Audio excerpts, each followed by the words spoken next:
What would you do if someone sacrificed everything they had for you? What if they left their life goals behind in order to make your goals their own? Would you accept the responsibility of their goals, or would you squander the opportunity they created for you?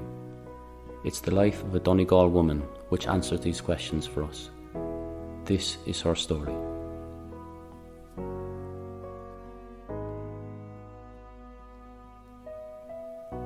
In Creeslough, County Donegal, in 1921, a child was born. Her name was Kathleen McNulty, better known as Kay for short.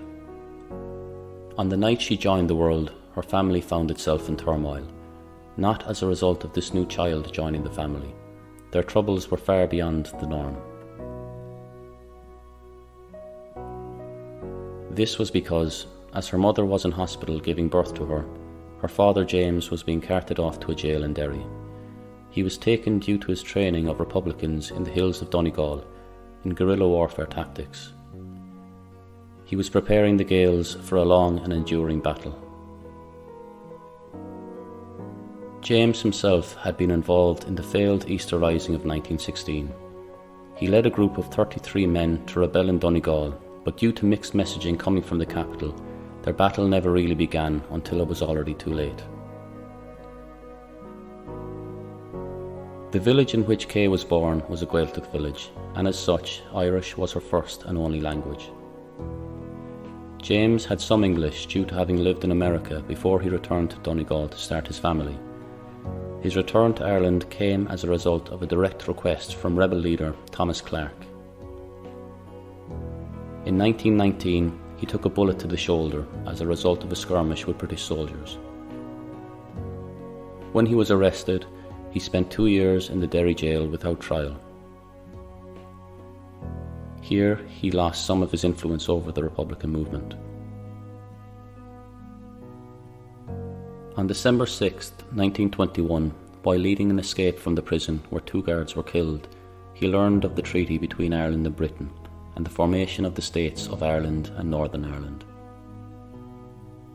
Feeling betrayed by the terms of the treaty and disheartened by the loss of the 6 northern counties, James decided to leave Ireland with his family and wife Anne in the hope of a better life in America.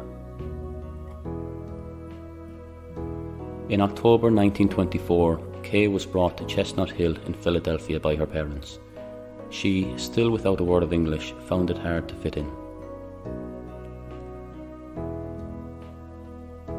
Her parents sent her to the local Catholic school, where she began to learn English, but instantly found a great love for mathematics.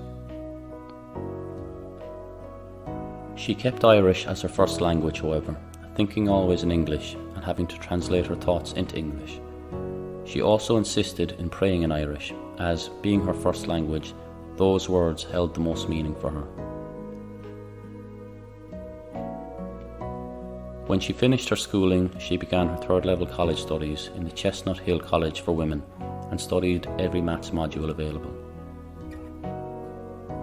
In June 1942, she became one of a very select few women in America with a mathematics degree. Her father James was immensely proud of his daughter for what she had achieved. He himself had worked hard as a stonemason to ensure his daughter was able to reach her potential. The skin of his hands was torn and blistered after each day of work, but he never complained, as he saw each tear as a mark of the doors he was helping his daughter to open. As she neared the end of her degree, she began looking for jobs in maths where she could best achieve her potential. She turned down roles teaching maths in schools, as she saw these roles as roles women were forced into to try and stifle their ability. Instead, she looked towards actuarial positions. These roles, however, required a master's degree. This was something out of her reach due to the limited funds her father could gather. Instead, they managed to pool just enough to get her into various business courses to make her more employable and potentially to have her lack of a master's overlooked when she went looking for a role. She did all of this in the last few months of her original degree. James at one stage worked on at least 3 sites at a time during these years to raise funds. an impressive feat for a man aged 52 at the time who wasn't showing any signs of slowing down due to the motivation of his daughter's ability, which was pushing him out the door every morning. 2 weeks after she graduated from college, James was on a well-earned lunch break on site. As he flicked through the papers of the day, he saw an advert in the Philadelphia Inquirer. It was for jobs in the US Civil Service. As all the young men had left for war in Europe, they were looking for women with an ability in maths to work for the US Army to help calculate missile trajectories. He rushed home and threw it on the table. Kay picked it up and rushed out to her two friends, Frances Beales and Josephine Benson. Both had graduated with her with their own maths degrees. A few days later, Kay and Frances met outside the Union League of Philadelphia building for an interview for the role. 1 week later, Kay returned home from lunch with her friend to find her father James in tears in the kitchen. In his hand was a letter. She asked him, "Cad atá idulav, Daddy? What is in your hand, Daddy?" "Rinne tue, Mochalín, a rinne tue. You did it, my girl, you did it." She got the job.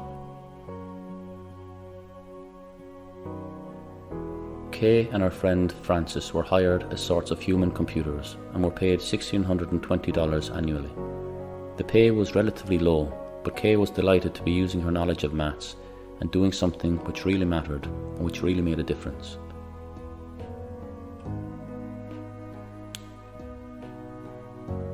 Having helped achieve his daughter's goals, James soon retired.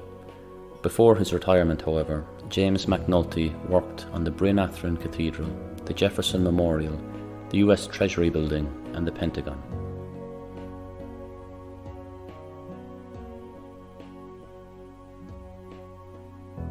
They used massive mechanical calculators and extremely large sheets of columned paper when calculating the missile trajectories.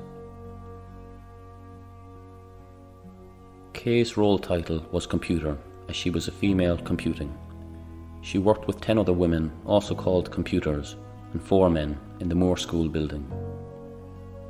Kay found the work difficult.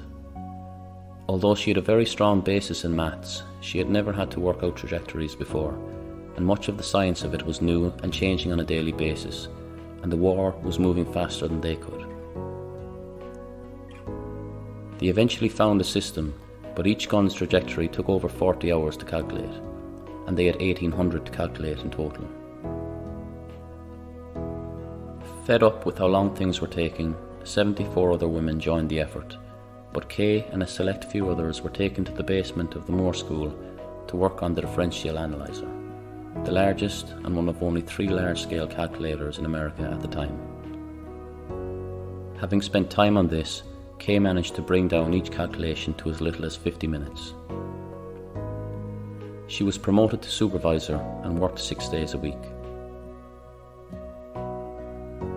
By June 1945, the Electronic Numerical Integrator and Computer, or ENIAC for short, had been created. This was the world's first electronic computer which could understand coding. Kay and 5 other women were selected to be the female computers to use this electronic computer. In doing so, Kay became one of the world's first ever computer programmers. Kay worked on a programming code which became the world's first electronic computer calculator. The code, originally written in Irish and then translated back into English, was the first real coding ever to take place in the world, and forms the basic structure of all code used in computing across the world today. From Microsoft to Apple, Facebook to Twitter, blogs to high-spec pharmaceutical programs, all the code used comes from Kay's creation. This code could compute the missile trajectory now in just 10 seconds. The computer itself would take 2 days to set up, and was programmed through plugs and switches. The programmer had the responsibility of inputting the missile's data and ensuring its accuracy. Kay then, using this method, created the world's first savable computer program, where data could be saved and reused to save time. When the war ended, Kay spent much of the rest of her life working as a software designer, including working on the first general-purpose computer, essentially the first PC, known as UNIVAC. In 1948, she married John Mauchly, a professor at Moore Street School. They had 5 children together. In 1980, after several bouts of illness, John died. Kay then remarried a photographer called Severo Antonelli, but after a long struggle with Parkinson's disease, he died in 1996.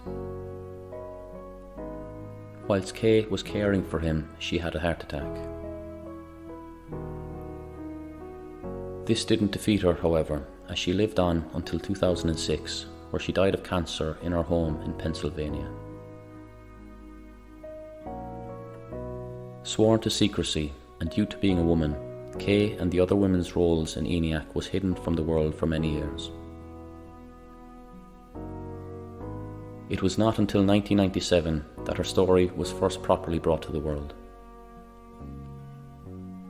As for her father James, after Kay's mother's death in 1966, he returned to his beloved Donegal. He lived here for a number of years courtesy of Kay, and in 1977 his body was flown back to Philadelphia to be buried next to Anne and to share with her an eternity together.